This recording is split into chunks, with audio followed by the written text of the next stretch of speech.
ni inkuru dukesha ikinyamakuru gikorera hariya muri Repubulika Iharanira Demokarasi ya Congo, Okapi, Radio Okapi. Ingabo za FARDC zongeye gushyigikira ingabo ziri mu mirwano mu burasirazuba bw'iki gihugu, niko umutwe w'iyo nkuru uvuga. Govinda, yego urabona bya bindi n'ubundi twavugaga, intambara ntihagarara kandi imiryango mpuzamahanga n'ubundi irahari. Inkuru ivuga ko ngo ingabo za Repubulika Iharanira Demokarasi ya Congo FARDC zishyigikiye kandi zishimira inzego zose za gisirikare, ingabo z'umutekano ndetse n'ingabo zifatanya mu bikorwa byo kurwanya iterabwoba, cyane cyane mu gice cy'uburasirazuba bw'igihugu cya Repubulika Iharanira Demokarasi ya Congo. Aho iki kibazo gikomeje mu itangazo ryashyizwe ahagaragara ku munsi w'ejo ku cyumweru, munsi nyine mu buyobozi bwa FARDC, aho bavuze ko ingabo bazishimira ubwitange bw'imitwe itandukanye yoherejwe muri urwo rugamba kandi zisaba ubumwe n'ubufatanye bw'igihugu mu guhangana n'ibibazo by'umutekano. Muri iri tangazo rya gisirikari, igihugu cyibutsa ko ingabo zacyo hamwe n'ingabo za Uganda, iz'u Burundi ndetse n'iza MINUSCO zimaze imyaka myinshi zikorana ibikorwa bya gisirikare, zabikomeranye mu butwari kandi ngo bakongeraho n'umurava n'ubwitange mu kurwanya ibyihebe bya IDF, MTM ndetse n'indi mitwe yitwaje intwaro mu gihe igihugu nyine kiri muri izo ntambara, ndetse bakavuganya ko ngo nta gushidikanya ku bwisanzure bwo gutanga ibitekerezo, ngo ndetse ngo igisirikare cyarwo rwose ngo cyiteguye kureberera inyungu muri rusange, ngo bagasaba abaturage ngo bakomeze kuba abanyamuryango beza bakomeye ndetse babinyuma ingabo z'igihugu cyabo, ndetse ngo birinde imvugo z'urwango ndetse n'imvugo zica intege, ndetse ngo banashyire imbere ibijyanye n'amahoro n'ubumwe bw'igihugu. Ahubwo ikintu umuntu yakwibaza, ko mu mitwe bavuze nta FDLR numvisemo kandi nayo tuyizi kwirimo.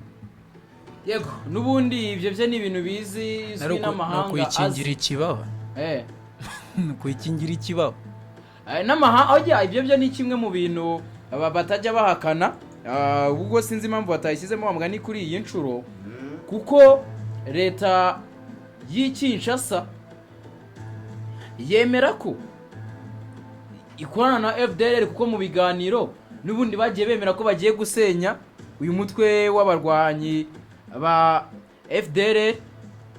Ariko kuba kuri igicuro bashobora kuba ari icyo bari gushaka kugaragaza Govinda cyane, ariko ukuri ko kurazwi ko FDLR, umutwe w'abasize bakoze jenoside mu Rwanda, uyu mutwe ukorana na leta y'Kinshasa. Ahubwo twakibaza mu kijyanye no kuba bari kugenda bashimira izo ngabo, FARDC igamije iki ubwo ngubwo, cyangwa se igihugu cya Repubulika Iharanira Demokarasi ya Congo? Jewe aka kanya mise mbona ko yuko igihugu cya Repubulika Iharanira Demokarasi ya Congo ndetse na FARDC bo gahunda bafite niyo kwereka amahanga yuko batari bonyine bashyigikiwe, kuko nujya kureba banditse n'imitwe cyangwa abarwanyi bafatanyije nabo kuyobora kurwana. Ni ukubwira M23 bahanganye yuko aba barwanya atari umwe, ari benshi bafite imbaraga. Ariyo mpamvu nyine turi kujya tubona M23 muri iki gihe isa naho yasubiye inyuma. FARDC yatangiye kugitangaza, sinzi niba muri kubyitaho. FARDC yatangiye kugisora amatangazo, ariko yatangiye kujya yandika menya bijyanira na nibyo twari tumaze igihe tuyishinja yuko ibintu byose biba yicecekeye.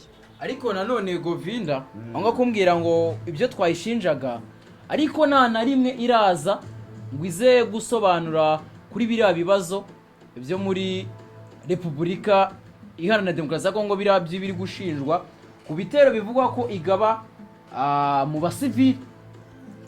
Yego, none ubwo byo biragenda bite? nese ubwo ngewe hano ku akazi kananiye nabivuga ntabwo nabivuga n'ubundi ahubwo nakomeza nka pushinga ku mugani wa Ivani ariko sinavuga ngo ntabwo werekana ubwambure bwawe, ingufu nkeya zawe. Rero mbona ko barakomeza batangaza amakuru ari positif gusa cyane ko ese M23 yo ibitero byose yarabitsindaga, hari igihe byangaga. Ese bigeze ubona yuko bapostinga ngo byanze? Aho ngaho rero niho nundi nizi ngabo za leta ya Kinshasa nago nabarenganya yuko batatangaza yuko batera ibitero, kuko iyo ugiye utangaza za nkuru ariko zigushyira mu mwanya mwiza n'ubundi zikugaragaza neza ku ruhando rwabo muhanganye. Yego ubwo nuko ibintu bimeze. Ubwo aho muri Repubulika Iharanira Demokarasi ya Kongo ibintu bikomeje kuba bibi. Gusa Iva nubu turakibaza izi ngabo ubundi za leta ya Kongo icyo ziri kurwanira ndetse na M23 icyo iri kurwanira muri iyi minsi.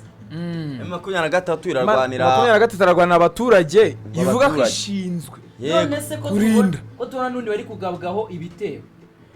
Niko bwa ibitero ni kwa gusubira inyuma kwa M23 twe aka kandi turamenya ukuri. Yego ese M23 yaratinye ni pura bafite bagiye gutegura naho turakimenya. Aho ngaho ikindi kintu nahita nkubaza naho leta y'Kinshasa yo mirarwanira iki ku bitero kugaba kuri M23? Kurwana iterabwoba. Iri kurwanya iterabwoba kuko M23 ubu ntabwo bemera yuko iri kurwanira abaturage, kuko Kivu nayo leta ya Kinshasa nayivuga yuko irwanira abaturage bayo. Leta ya Kinshasa rero mbabona iri gutera ubwoba ahubwo.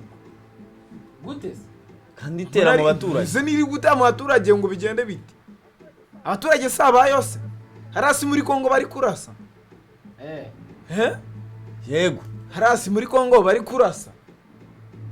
None ubwo bibuze kurangira abaturage ni victim bari buze kubigenderamo, kubera ko turubuze kujya tubona rimwe na rimwe ingabo za leta zikomeza kurasa ibitero mu baturage, bizagere ku rwego abaturage bazajya babona ingabo za leta biyirukire babahunge bagira ubwoba. Govi nakibaza niki bundi twakora muri iri itangazo ni ryo kwishongora, ndabisubiramo no kwereka M23 ndetse nabo bahanganye yuko leta ya Kinshasa ibiteguye.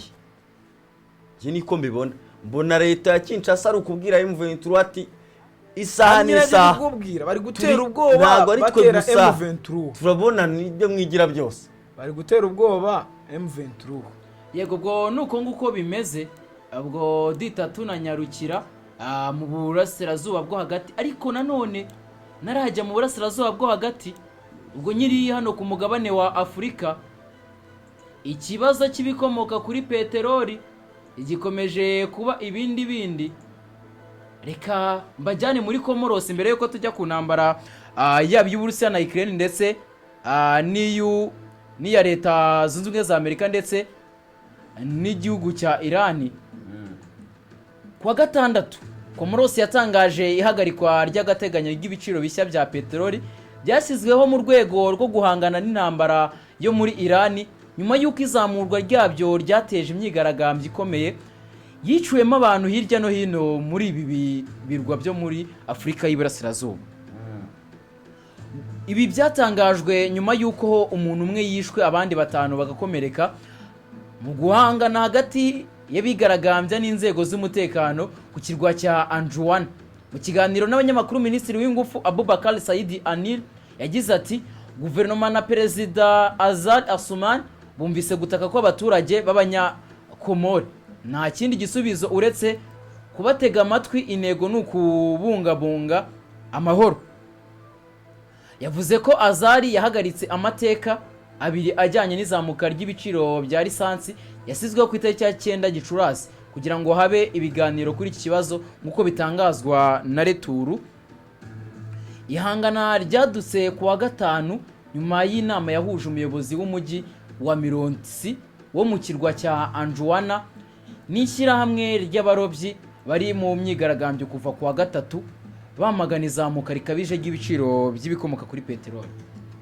Yego, ni inama ndetse igirwa abaturage muri rusange. Twagiye tubona rimwe na rimwe speech z'ubuyobozi bavuga ko abaturage bakwiye kugabanya ingendo zitari ngombwa, ariko iyi peteroli rero ntabizarangira ibaye ikibazo cy'isi nk'uko tujye tubona n'ihindagurika ry'ibiciro rimwe na rimwe.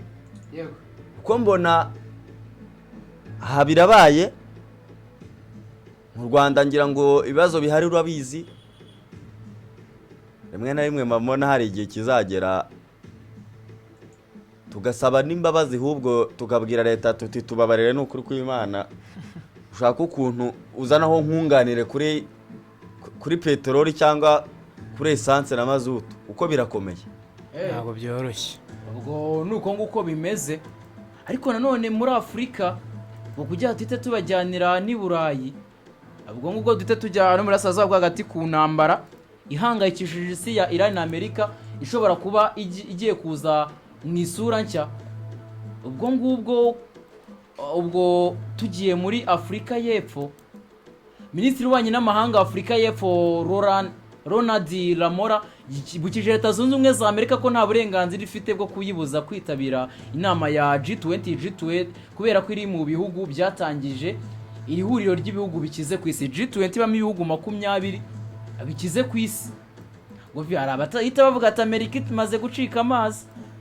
Mbese sibyo? Leta Zunze Ubumwe za Amerika nibitangiye kujya ubona ko itangiye kugirwa inama na babandi yasaga naho ikandamiza, kakanya ibintu biba byatangiye gukomera. Icyo rero mbona nuko batangiye kugimenyera, batangiye kubona ko niba ushobora gushora intambara ku gihugu nka Iran ikagufungana umwuka kugeza ubwo isi hantu we watekerezaga yuko isi yakaba yigupfukamira kugira ngo uyihe ibyo ikeneye, ahubwo yatangiye kugupfukamira kugira ngo uve mu bintu wishoyemo biri kwishyira mu kaga. Ibintu biba byatangiye kujya ku rundi rwego. Ntekereza ko Leta Zunze Ubumwe za Amerika aka kanya sinaba gusa, tuzabona n'abandi bazagenda bayitinyuka, kandi byose ngiye ntekereza ko ari ibiba byiteye. Yego, nuko nguko bimeze kuri Afurika y'Epfo. Ubwo reka